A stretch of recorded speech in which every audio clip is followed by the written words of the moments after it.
Insurance isn't one size fits all. That's why customers have enjoyed Progressive's Name Your Price tool for years now. With the Name Your Price tool, you tell them what you want to pay, and they'll show you options that fit your budget. So whether you're picking out your first policy or just looking for something that works better for you and your family, they make it easy to see your options. Visit Progressive.com. Find a rate that works for you with the Name Your Price tool. Progressive Casualty Insurance Company and Affiliates. Price and coverage match limited by state law. All episodes of A Trial by Podcast are for informational and entertainment purposes only. Much to their parents' dismay, neither host is a lawyer, journalist, or investigator. Just two people with microphones and Wi-Fi. All actions discussed are alleged, and all parties are innocent until proven guilty in a court of law. For the full legal mumbo-jumbo, check the show notes. On June 6, 1992, 19-year-old Suzie Streeter and 18-year-old Stacy McCall proudly walked across the stage and received their diplomas from Springfield, Missouri's Kickapoo High School. Like any other teen on graduation day, the girls had a long night of party hopping ahead of them before they ended up back at Suzie's house to spend the night. Their plan for the next day was to go to a water park in a nearby town with a bunch of friends. However, when their friends, Janelle, Kirby, and Mike Henson, came to get them the next morning, they found the house empty. Stacy, Suzie, and Suzie's mom, 47-year-old Sherill Levitt, they were all gone. All three of the women's cars, keys, and purses were at the house. And even stranger, while Janelle and Mike were at the home, the phone rang. Janelle answered it, and a man's voice on the other end immediately launched into sexual remarks. To this day, that man remains unidentified, and Suzie, Stacy, and Sherill have never been seen again. This is the story of the disappearance of the Springfield Three.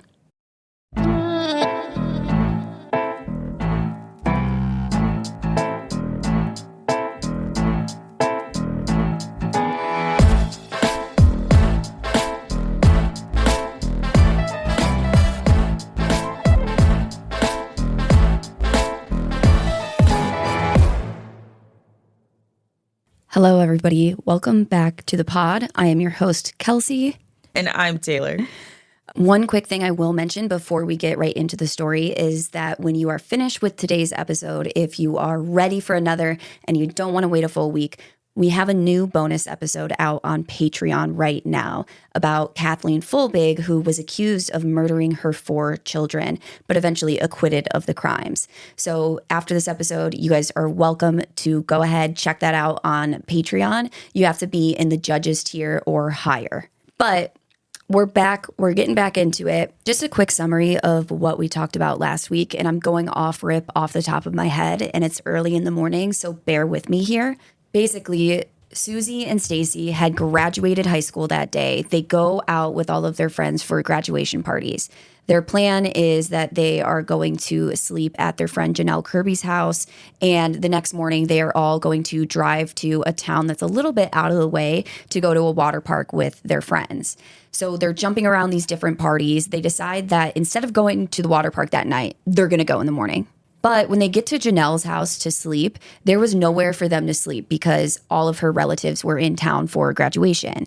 So they decide that they're going to go sleep at Suzie's house.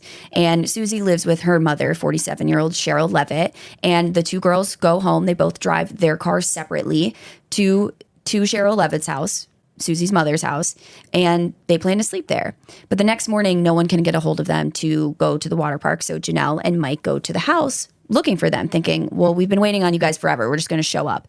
When they get to the house, they notice that the glass that surrounds the porch light is shattered. When they go inside, they realize no one is there. Sherill, Suzie, and Stacy are all gone. Yet, all of their cars are at the house. All of their purses are at the house. Suzie and Sherill, who were big smokers, their cigarettes are at the house. Their car keys are at the house, their wallets, everything they would need. And Stacy McCall, she had really bad migraines. And so she took migraine medication with her wherever she went because a migraine would totally take her out. Her migraine medication was at the house. While Janelle and Mike are looking around, the phone rings and they answer it. And it's a guy on the other line who's just saying like really sexually explicit stuff to Janelle on the phone. So she just hangs it up. He calls back again while they're at the house, does the same thing. She just hangs it up. And she doesn't really seem to realize that anything is really wrong. While Janelle and Mike are there, they are the most angel teenagers ever, apparently, because they start cleaning up the house, which was kind of a mess. Now, it was a mess in that it was just a little bit messy. It wasn't a mess like, oh, stuff is strewn across the floor and there's like a sign of a struggle. Really, there was no sign of a struggle. The only thing that was kind of off was that porch light being broken. And also, obviously, the door was unlocked because Janelle and Mike were able to get in. So it's a really, really eerie scene in hindsight, looking back on it. But at the time, they just didn't really seem to realize that anything was wrong. Now, throughout that day, many different people come to the house trying to figure out where the women are or what's wrong with them. And it's estimated that upwards of 18 people were in and out of the house that day. So, this crime scene was very disturbed. And where we left off last week, we were kind of starting to dive into the suspects. And we left off talking about Bart. Who's Bart again?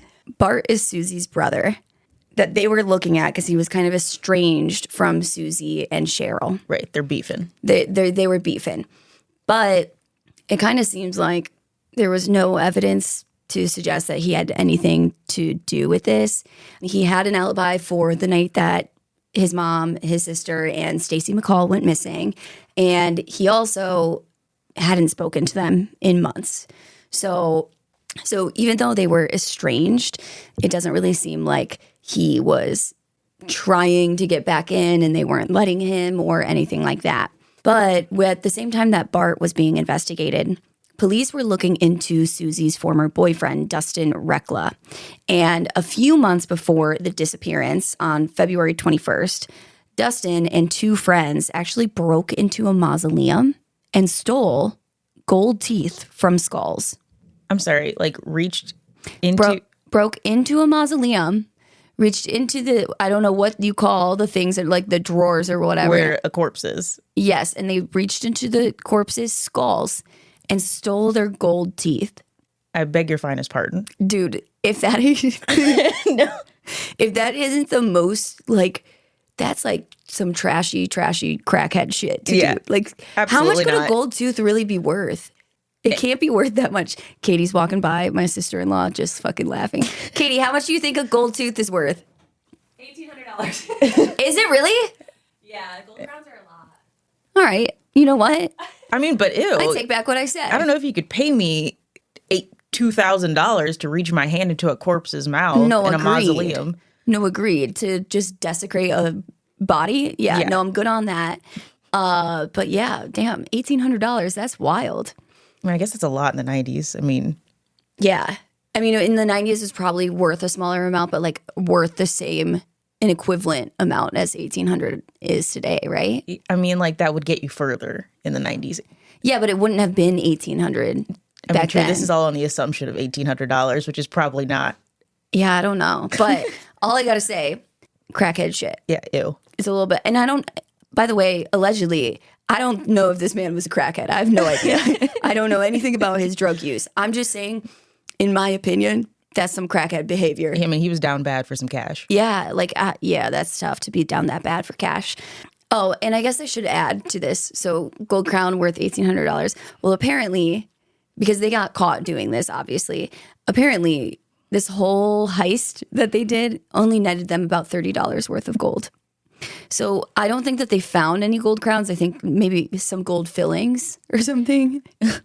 I mean, how much was $30 in the 90s? How much is that worth today? Maybe like $100 or something. I don't know. But yeah, so he is on trial at the time that they disappear. And he's on trial for charges of vandalism and theft. But at the time that the women disappeared, Dustin's trial for this whole thing was looming. So he's being charged with vandalism and theft, and he's waiting for the trial to start. And when they disappear, it's right before the trial starts, and Suzie was going to testify against Dustin and his friend. So one working theory was that Dustin wanted to silence Suzie before the trial, but she had already provided a statement to police about the break-in, and ultimately Dustin, like Bart, was able to provide an alibi. And I also just got to say, like, this guy's stupid enough that he's getting caught stealing $30 worth from corpses. I just don't think he's intelligent enough to successfully kidnap and likely murder 3 women and like really leave no evidence of it. Yeah, no, he doesn't really sound like a criminal mastermind. Yeah, he doesn't. And he also passed a polygraph test, which, because you don't listen to true crime or watch the true crime shows, you may not know. But polygraph tests really just measure your body's physical reactions to stress. So like if you are able to keep cool, calm, collected in a situation, you can pass a polygraph easily. On the other hand of it, if you are telling the truth, but you're very nervous or very upset or very stressed, you'll fail, even though like people call them like lie detector tests, but they're not really detecting lies. They're detecting physical responses like moisture in your skin. And I think they literally, wait, I should Google this before I say it, but I'm going to say it because if I'm wrong, this is going to be really funny. But I'm pretty sure they put something on your seat. So like if you're clenching your muscles like in your legs or like your butt. Not detecting the clench. It's crazy. Wait, let me Google it. Okay. This is according to Wikipedia, which don't even come at me about reading one fucking thing from Wikipedia to you guys. But it says, a polygraph, often incorrectly referred to as a lie detector, is a device that measures and records several clinical biomarkers, such as blood pressure, pulse, respiratory rate, and skin conductivity. What does that even mean? Like electrical signal passing through your skin? Okay. Is that what it's trying to say? I guess, but like, where's the clenching? Where's the part about the clenching? Yeah, what the hell? I so remember something about you, about muscle movements. Okay, many modern polygraph setups also include a motion or activity sensor, often a pressure pad built into the seat of a chair. It's specifically there to catch countermeasures, deliberate physical actions some people may try to use to throw off the readings, like pressing their toes into the floor, biting the tongue or cheek, or clenching muscles, including the glutes/sphincter. I fucking knew it. Okay, glad that we learned that because we're recording another episode today, and I remember there's some stuff about polygraphs, and I was like, wow, I gotta really like explain this to Taylor because she's new to the field of true crime. So I know if they failed, they were probably doing a lot of clenching. Yeah, they were really tightening that sphincter muscle. I think it's safe to say that this podcast has taught us one thing above all else, and that's that monsters hide in plain sight. And your tap water is the same story. 3 out of 4 U.S. homes have contaminated water running right out of their faucets, putting you and your family at risk for health concerns like fatigue, hormone disruption, cognitive decline. There's no warning signs, just a glass of water that looks innocent. And your standard fridge filter, that's another trope we know all too well from this podcast. It's the protector who's supposed to keep you safe, but is doing the bare minimum. The one that everyone trusts by default without ever stopping to ask if they've actually earned it. And spoiler alert, they haven't. That's where AquaTrue comes in. AquaTrue's patented 4-stage reverse osmosis system goes above and beyond to protect you and your family from 84 different contaminants hiding in plain sight. The suspects that your fridge filter isn't even looking for. And the best part is AquaTrue does the work for you. There's no plumbing, there's no installation. You just plug it in, and for the first time, you'll actually know what's in your water. Take the guesswork out of pure, great-tasting water. Go to AquaTrue.com and use promo code ATrialByPodcast for 20% off. That's AQUATRU.com using promo code ATrialByPodcast. You're listening to this podcast, so I know you've got a curious mind. Here's a helpful fact you might not know yet. Drivers who switch and save with Progressive save over $900 on average. Pop over to Progressive.com, answer some questions, and you'll get a quick quote with discounts that are easy to come by. In fact, 99% of their auto customers earn at least one discount. Visit Progressive.com and see if you can enjoy a little cash back. Progressive Casualty Insurance Company and Affiliates. National average 12-month savings of $946 by new customers surveyed who saved with Progressive between June 2024 and May 2025. Potential savings will vary.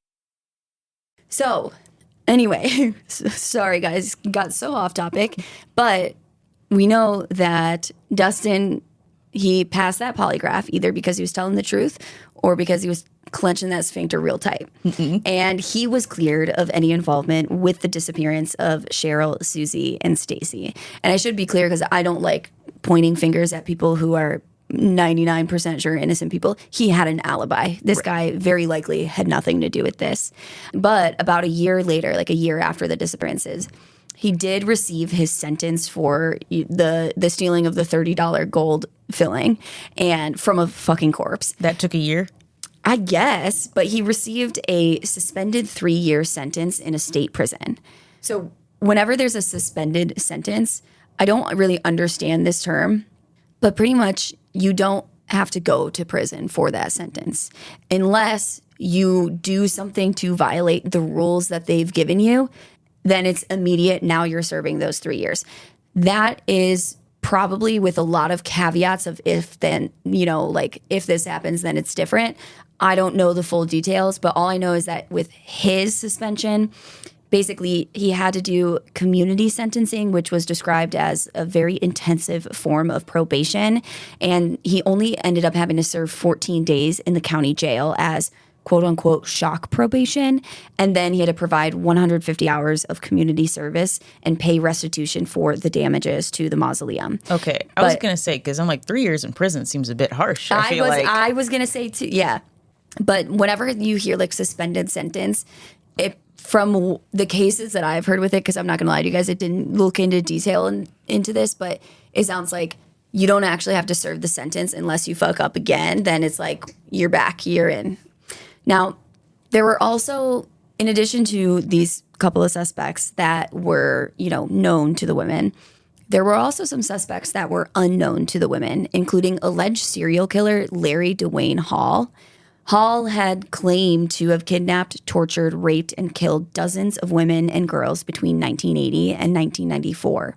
And I found this interesting. I'm going to look into him because I've never heard of this man before. Yeah. But he, interestingly, participated in Civil War reenactments and was just 30 miles from Springfield in Pleasant Hope, Missouri. And he was there for the Civil War reenactment the weekend that Sherill, Stacy, and Suzie disappeared. So it's only 30 miles away. Yeah. Now, here's the thing. Larry Hall drove a Dodge van. And if you remember, there were those couple of witnesses that said that they saw a blonde woman in a Dodge van the day after the women disappeared. And this description of the van was very similar to the van that Larry Hall drove. Now, there's really, besides this van, there's really no evidence linking Hall to these disappearances. And the thing about Hall is he really liked to confess to murders and then recant his confessions.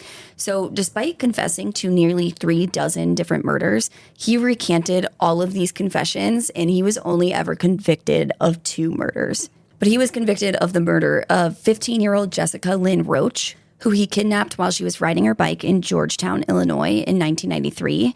And then in 2005, he was linked via DNA to a second murder of 32-year-old Cindy Lucas from Joliet. Is that how you say that? Joliet. Joliet. It's looking French to me. It's probably Jol. But I bet... But no, from Joliet, Illinois. And he killed her in 1991. So I don't think that he ever confessed to what happened to Stacy and Sherill and Suzie, but I think he's like a decent potential suspect. It's the Dodge van for me. Yeah. Now, there is another suspect that it was unknown to the women, who is a man named Robert Craig Cox. And he lived in Springfield, and he had worked at the same car dealership that Stacy McCall's dad, Stu, worked at. He was interviewed twice by police, and Cox claimed that he was not in the Springfield area on June 7th, 1992. But then he later recanted that statement and was like, no, actually I was, because I have a feeling they were able to prove that he was.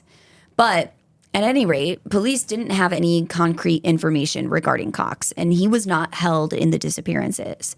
His alibi was that he was staying at his parents' house in South Springfield, and he was just sleeping at the time of the disappearances. He's like, well, I was just in bed already when that would have happened.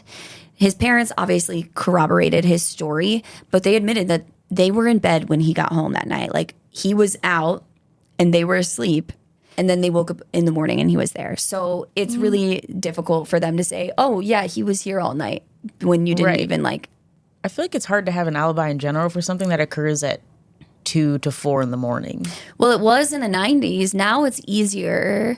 Well, I guess your phone's always tracking you. Like, they can see everywhere you've been on your phone. True. But also, you could just leave your phone at home. Also. Yeah. So Cox also claimed that he was attending church on Sunday morning with his girlfriend. And his girlfriend told police that it was true at first. But later, she recanted and said that it was all a lie. Oh. He was staying in a hotel near where the victim, Sharon Zeller's body, was found. I am adding after the fact that this is all allegedly because his conviction was thrown out.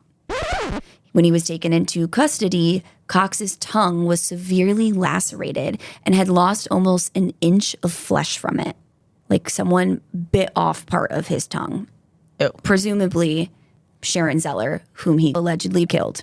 So he claimed when they're like, hey, we found this woman's body and we're looking for a killer, why do you have a chunk of your tongue missing from your mouth? He told them that he had bitten through it during a fight at a roller skating rink, which is, I believe, to be a fake-ass story, but also that would be some real 90s shit. Yeah, but I feel like you would, if your mouth is bleeding that much, you would go to the hospital and there would be like a record of that. Yes, exactly. And also, wouldn't there be people who remembered this? And I don't know, maybe if police tried to find people, but like I just feel like you would remember if a fight got so bad that some guy's just like gushing blood from his mouth. Right. I combined blood and gushing. But that's his fake ass story. Prosecutors obviously believe that Sharon bit it off during a struggle with Cox while he was attempting to assault her. And the case would not actually go to court for 10 years while they investigated, collected evidence, prepared for trial, all of these things. But after being convicted and receiving the death sentence, the entire case against Cox was thrown out on appeal because it was too weak to uphold the conviction. How so? I don't know. I almost feel like we're going to have to do a separate episode on this case because that's really tough. That seems like there's a lot of evidence but it's all like him missing a chunk of his tongue is circumstantial. Unless you find the chunk of the tongue with her body. True, but I mean, DNA in her teeth? I don't know if they didn't have DNA at the time. Okay, when did DNA evidence come out? Like mid-90s, but it was very new. Early 2000s is like when they really started to go hefty on the DNA. Okay. And this was 1978 that this woman was murdered. My mind is in the 90s. Yeah, no. Yeah, 1978. So anyway, after he was released from prison, he moved to Springfield. He later moved to Texas, where he was arrested for holding a 12-year-old girl at gunpoint during a robbery at a salon, and he was sentenced to life in prison for this. He was also convicted in federal court on weapons charges and sentenced to 20 years for those charges, and those sentences ran concurrently. In 1996, Cox spoke with a reporter from the Springfield News Leader, and over a 5.5-hour interview, Cox claimed to know things about the missing women. He told the reporter, Robert Keyes, that the women were killed and buried somewhere in Springfield or close by. He stated, quote, "I just know that they are dead. That's not my theory. I just know that. There's no doubt about that. And they'll never be found." End quote. That also sounds like a publicity thing. Like, I don't think you go from holding 12-year-olds at gunpoint for robbery to then being a criminal mastermind of kidnapping 3 women without a trace. Yeah, I don't know why. I get what he's saying. Like, I feel like I know the women are dead. Oh, well, I just yeah. don't, you know what I mean? But would you go up there and say that if you murdered them? Maybe some of these people be fucking bold. Maybe. True. I don't know. But he also told Robert Keyes that he was certain that Sherill Levitt was the target, but he wouldn't say why he was certain about that. He also stated that he would not tell anyone what happened to the 3 missing women until after his mother's death. I could not find any obituary for his mother, who would now be in her late 80s, so I don't think she's dead yet, but it's also possible that there's just no obituary for her. But Robert Craig Cox was denied parole on June 13th, 2025, on the grounds that he was a repeat offender who has a predisposition to reoffend. The parole report also listed, quote, "The record indicates that the instant offense has elements of brutality, violence, assaultive behavior, or conscious selection of victims' vulnerability, indicating a conscious disregard for the lives, safety, or property of others, such that the offender poses a continuing threat to public safety," end quote. And you could say that again. Yeah, I would agree. I would agree. Now, one last controversial theory on where the three missing women may be was started by an investigative journalist named Kathy Baird. She claimed that tips led her to a parking garage at Cox Hospital South in Springfield. She was able to get someone to scan the ground floor with ground-penetrating radar that indicated 3 soil disturbances that could be consistent with old graves. The theory has been mostly debunked because they didn't even break ground for more than a year after Suzie, Sherill, and Stacy went missing. So basically the theory was that before this parking garage was built, someone buried the bodies in the construction zone and like knowing that a parking garage would be built on top of it and therefore the bodies will never be found. But they didn't even start construction until a year after the disappearances. But they usually buy the area out like a while before, like maybe he knew eventually construction would happen. I don't know. Yeah, I mean, And part of me was also like, well, maybe this was just a big ass field and it looked like a good place to bury a body. Also. But I feel like a parking garage, they're digging underground for it. Right. And so if they're under the ground floor, I don't think anyone's digging that deep to bury bodies. Like you would have to dig. That would be impossible. You'd have to get a ladder in there, you know? But yeah, I think it's interesting that the ground penetrating radar is showing the 3 disturbances. And there's another case that if you guys get yourselves prepared for a deep dive, it's going to be a few weeks, but I am about to hit you with a motherfucking deep dive case. And it is an insane one. There's a lot of ground penetrating radar involved. And some of this forensic science, it is incredible what they can do with it. Incredible. Like looking at digging holes and looking at stains in the soil to determine whether or not something has decomposed there. Even though testing doesn't give you conclusive answers, it's like even the stains in the soil and stuff like that tell you things. It's really wild. Like ground penetrating radar in general is kind of crazy. They can tell when something, even if a hole has been refilled, they can tell that it was dug, even if it was dug years ago and refilled, because it has a different consistency and density than the surrounding soils, because soil is obviously compacted by so much weight being on top of it all the time. And so soil that's been there for 50 years is going to be more compacted than even if I dug a hole 3 years ago and refilled it. It's not going to be as compacted. Sounds complicated and odd at the same time. Like understanding it. But it's just like, damn, like that's someone's job. They're going out there and do it. I don't know. The case that I have in mind is crazy. And we're going to talk a lot about ground penetrating radar and soil and stuff like that. So I want to see how many times I can get you to say ground penetrating radar. Ground penetrating radar. GPR. So even though there's anomalies on the ground penetrating radar scans, investigators do not believe that these anomalies are enough evidence to justify digging up an entire parking garage. Janice McCall even stated that she does not believe that Stacy is buried there. However, she did feel that it warrants the area to be cored to sample the soil and finally put an end to the rumors, which I don't know how hard that would be to get through concrete.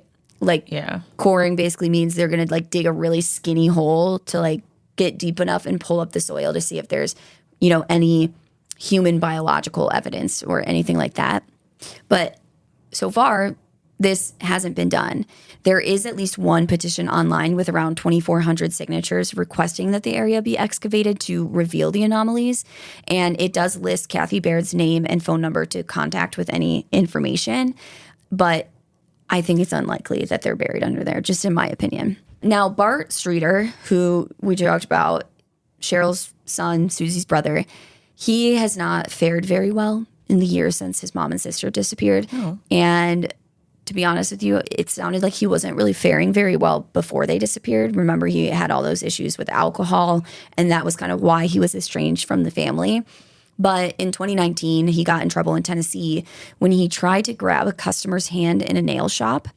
And during the altercation, Bart pointed at a teenage customer, claimed he was her grandfather, and that he was going to take her home when she was done.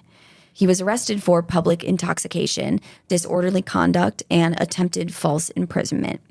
Bart has previously faced a charge of first-degree attempted kidnapping by force or coercion in 2000 in Las Vegas. So, again, do I think Bart's a great guy? No. He sounds mentally unwell. Yeah, it sounds like alcoholism. I mean, over time, it permanently damages your brain. Yeah. And not that that's an excuse for him to, like, sounds like he was trying to kidnap some people. Oh, no, I'm not saying it's an excuse for him to do it. But. No, I didn't think you were. But my point being, I just don't, again, I don't think this guy had it in him to be able to kidnap and likely murder 3 women and hide their bodies and get away with it. No.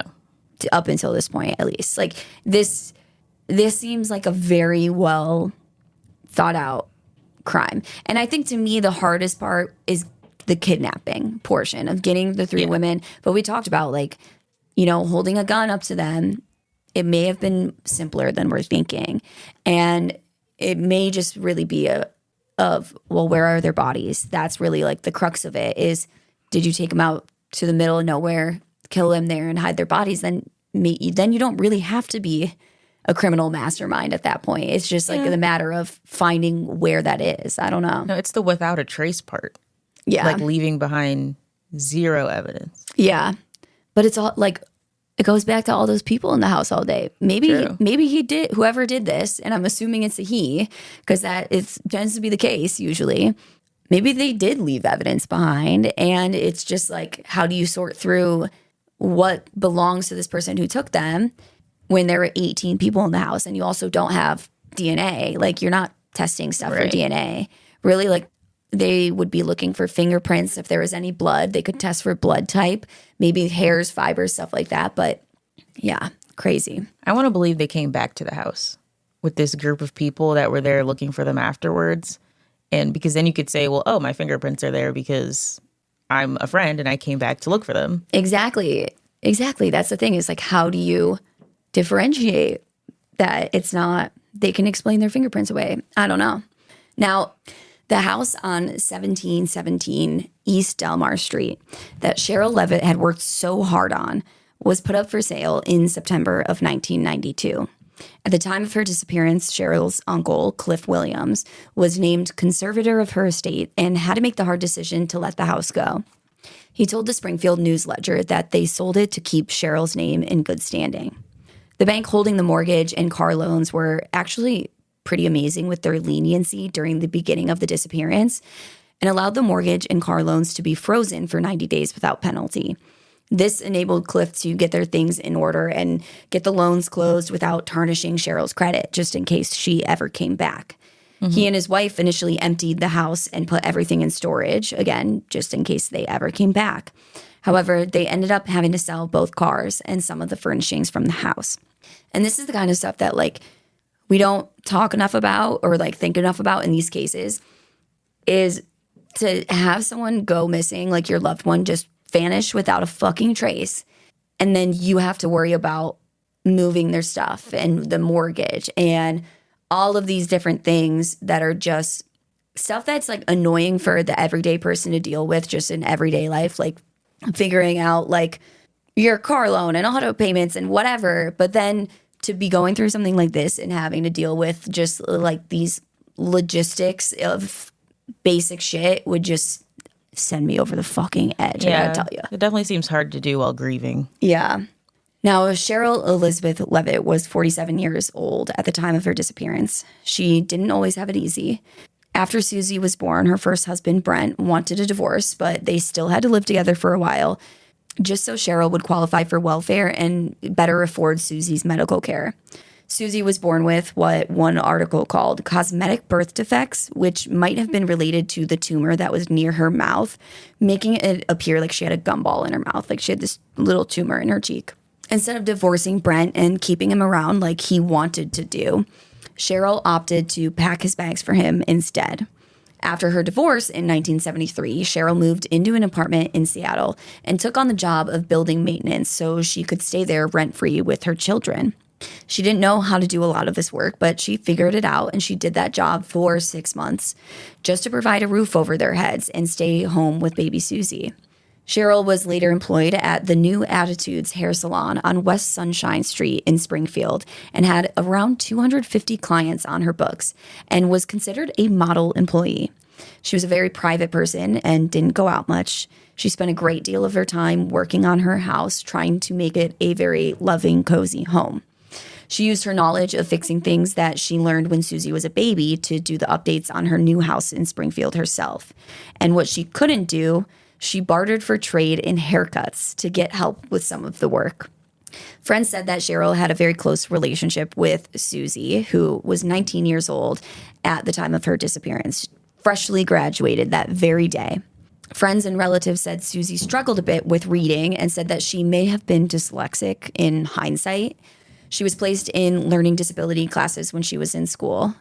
But overall, she was a typical teenager. She had anxiety about fitting in, but she also loved socializing. She had boyfriends, and she did typical high school things like hanging out with her friends and going to the bowling alley.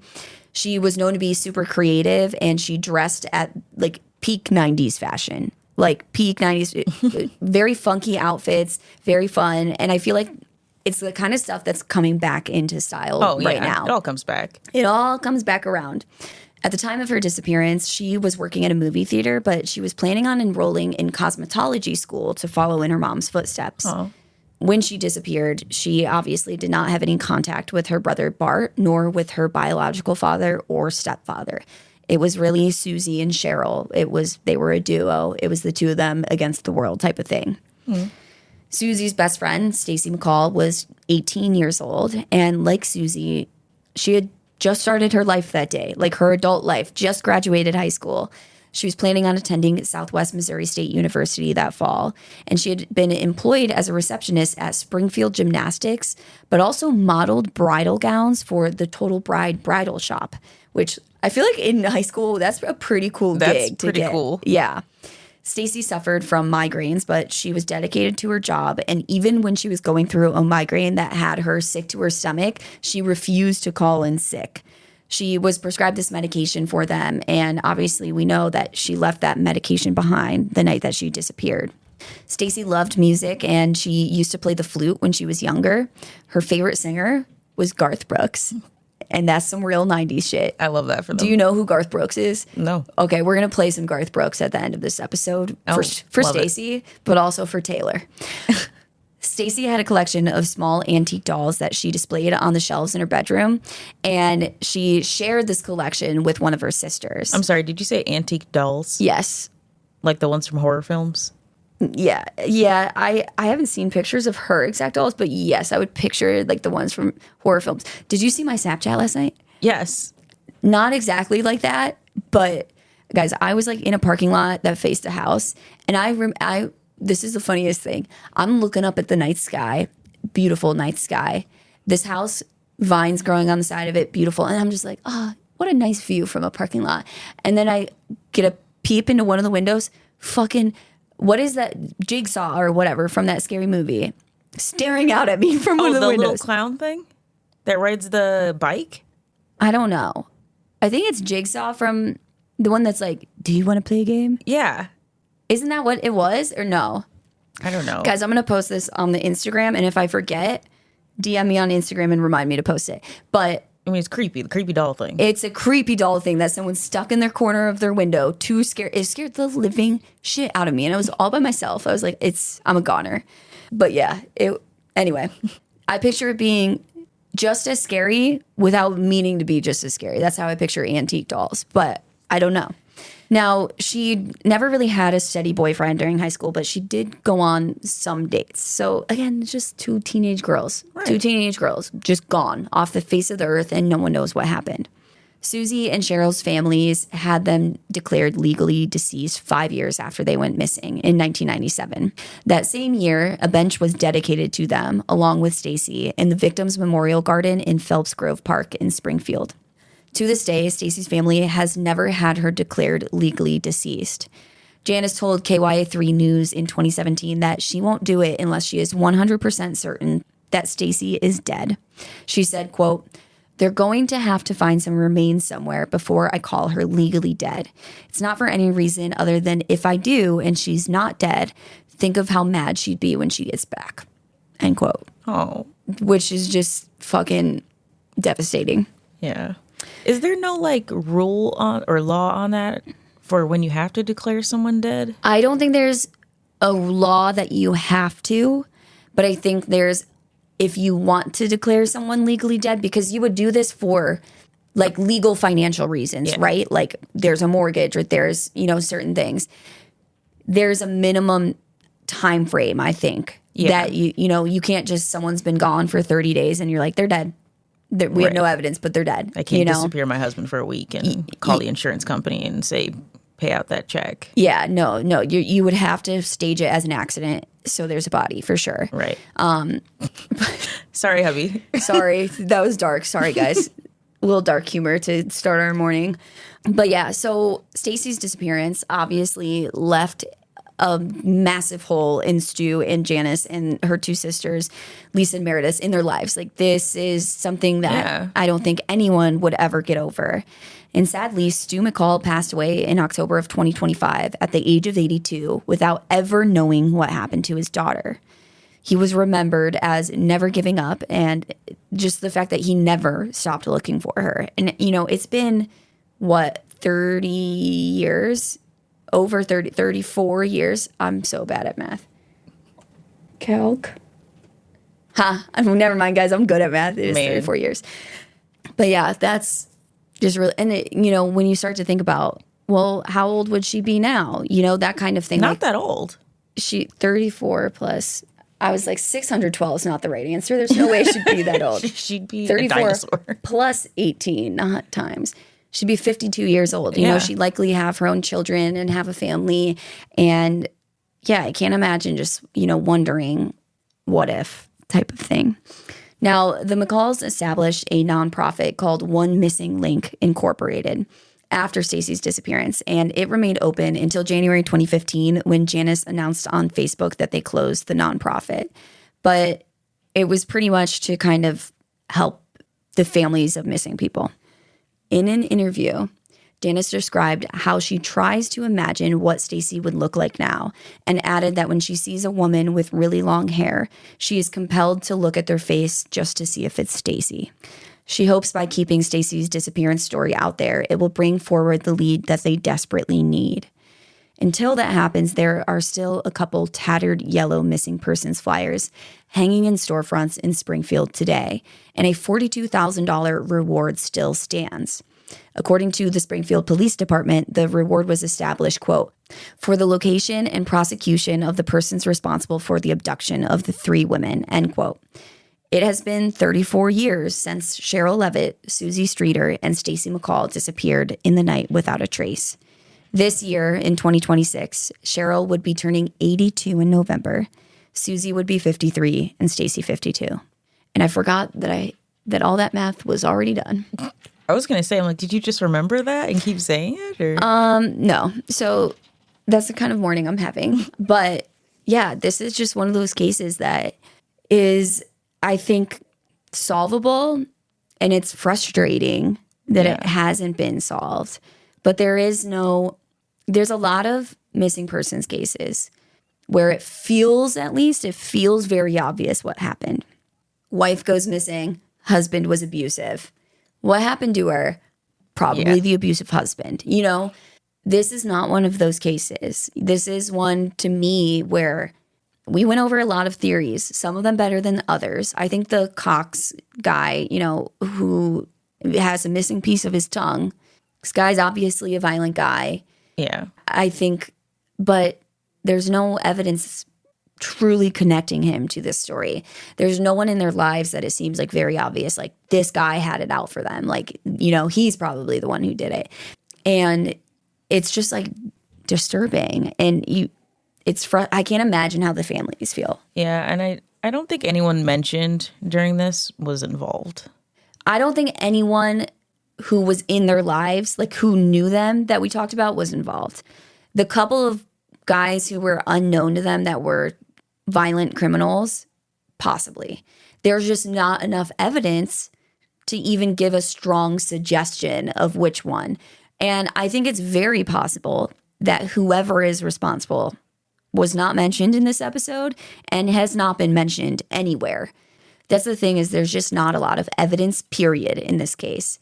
So I think it's one of those things where I hope that their bodies, are found one day, because I do unfortunately believe that they are most likely dead. Yeah. But I believe that a lot of these people who do this type of thing, they are telling people, or they're saying things about this case, or they've got newspaper clippings, they've got, they're always bringing it up when they saw it on the news. And I believe that someone out there is like looking into this case because they're like, my uncle, my grandpa, my whatever, or this person I worked with at the time was so fucking weird about this.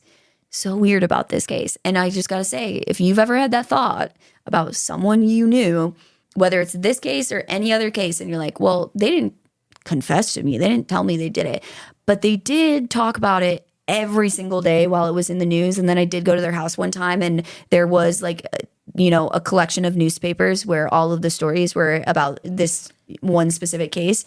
You should tell police that kind of shit. Yeah, it might have been your weirdo Uncle John. Yeah, it might have been weirdo Uncle John.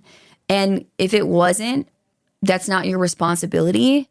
If you're thinking it might have been weirdo Uncle John's called weirdo Uncle John for a reason. And you're not a bad person for suggesting it. It is the police's job to figure out whether or not weirdo Uncle John was involved. But you got to give the tip. Like, it reminds me of do you know how Ted Bundy was caught? One of the times he was caught was his girlfriend at the time. And guys, I have not read, researched, or watched anything about Ted Bundy cases in a very, very long time.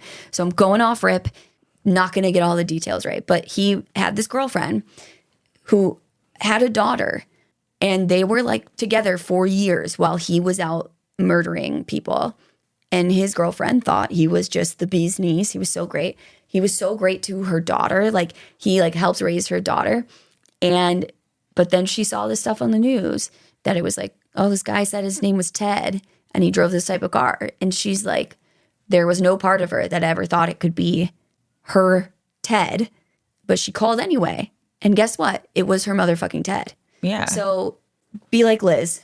Well, it is my understanding that people that are serial killers or just people that commit a lot of crimes live kind of like a double life, where they have a front where they act completely normal and people wouldn't normally suspect them, and then they're capable of heinous things. Yeah, I think that's true for a lot of them. So if you guys have any information, you contact the Springfield Police Department and you tell them about your weird Uncle John.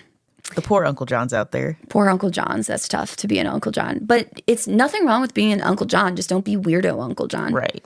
There's a line. Yeah. You got newspaper clippings hanging up, in your back room that has that one single light in the ceiling. Guys, if you, first of all, if you see a newspaper clipping in someone's house about a murder or a rape, and they don't, and this is not their family member who has gone missing or been attacked, they fucking, I'm sorry. Allegedly, they fucking did it. Report them immediately. That's another thing that came to my mind because the other case I was talking about with the ground penetrating radar, there's some newspaper clippings happening in that case too. Yeah. And yeah. I don't know. I'm disturbed to think that there's some, we're thinking it's a guy, right? There's some guy out there that's sitting in his house proud that he got away with this. He's probably listening to this right now. That's the one thing that I think about often is these people who get away with murders or people who are tangentially related and they kind of know what's up. They kind of know what happened. they probably listen to all of this stuff because they want to see what people are saying about it, you know? And actually, same case I keep talking about. Can you guys tell I'm like really, really deep into this case? There's a podcast about this case, and we now know that the murderer and his family were listening to this podcast and talking to each other about it on the phone. So if you are responsible for the murders and or kidnappings of Sherill, Stacy, and Suzie, I just want to say, fuck you, you absolute fucking loser. I used to not be sure if there was a heaven or a hell. And then I started doing true crime stuff. And I just know that there's a hell. I feel so confident about that, which, you know, theoretically means there is a heaven too, which that feels good for people like me. Feels bad for people like you because you're going to spend a fucking eternity screaming in hellfire. And my heaven is I'm going to be up there fucking watching you and just laughing. Oh, yeah. That's my version of heaven. Is watching the sickos get punished. Yes. Yeah. Yes, it is. Yeah, there's definitely some sicko out there right now listening to these. Yeah. I mean, have you ever heard of like the Idaho 4 murders? They were recent. I can't remember exactly what year, like 2018 or 2019. 4 college students in Idaho were brutally murdered in their house. It was Xandra Kernodle. I deeply apologize. I obviously misspoke there. I meant to say Xana, not Xandra. Just misspoke. Very, very sorry. Xana. Ethan Chapin, Kaylee Gonzalez, and Madison Mogan. The guy who murdered them, Brian Koberger, and what he did to these 4 people, there are not words for what he did to them. And there were 2 girls who were in the house that night that survived. They will never be, these were their best friends. He was a PhD criminology student. So he studied forensics, crimes, whatever. He was watching all the shows, listening to all the podcasts. He's on Reddit threads talking about crimes. I think true crime overall can be a really good thing, but I think there are some dark sides to it because there are people like him out here studying, trying to be. My theory on Brian Koberger is that he wanted to be like the next Ted Bundy. Like he wanted to be a famous serial killer, but he wanted to get away with it. He didn't ever want to get caught. And he thought if he studied and whatever enough, he would be able to just be the best serial killer of all time who just gets away with it. And that's what makes me laugh, though, is because he studied this shit for years and he done got caught. And still got caught. So that's one of the things I say on a lot of the episodes is I'm like, and also I just want to point out for you guys, these 500 things that this killer did that were genuinely smart things to do when you're trying to get away with a murder. And guess what? We're still talking about him right now because he got caught. So if you think your dumb ass can get away with murder, it ain't happening. Mm-mm. It is so much harder to get away with a crime now. Like we talk about Ted Bundy, you know, he was on the spree and he got caught. He, you know, escapes. He gets caught. He gets let out. Whatever. I don't think Ted Bundy could happen nowadays. Oh no, there's too much forensic science. Like it has advanced too much. I really don't think there's going to be another Ted Bundy. Like no. Well, I sure hope not. I sure hope not. And I know that there are, you know, they say, what is the number? Like at any time, there's so many serial killers active in the United States. I don't know if I want you to hit me with that number. 25 to 50. But a serial killer is anyone who's like killed, I think it's 3 people or more on separate occasions. Yeah, I'm sure there's plenty of people that just do it once or twice. Yeah. Okay, with that, I think court is adjourned for the day. Now, real quick before we go, I just want to send you off with the reminder because I know this was a little bit of a shorter episode because I didn't break up the 2 parts very well, but we do have a brand new bonus episode out now on Patreon. It's our 4th bonus episode available on Patreon. You have to be in the judges tier or higher to have access to it, but it's out. It's available now. You can listen now if you don't want to wait another week for the next episode. And today's bonus Patreon episode is about Kathleen Folbig, whose life was marked by tragedy from the very beginning. When she was just an infant, her biological father murdered her mother.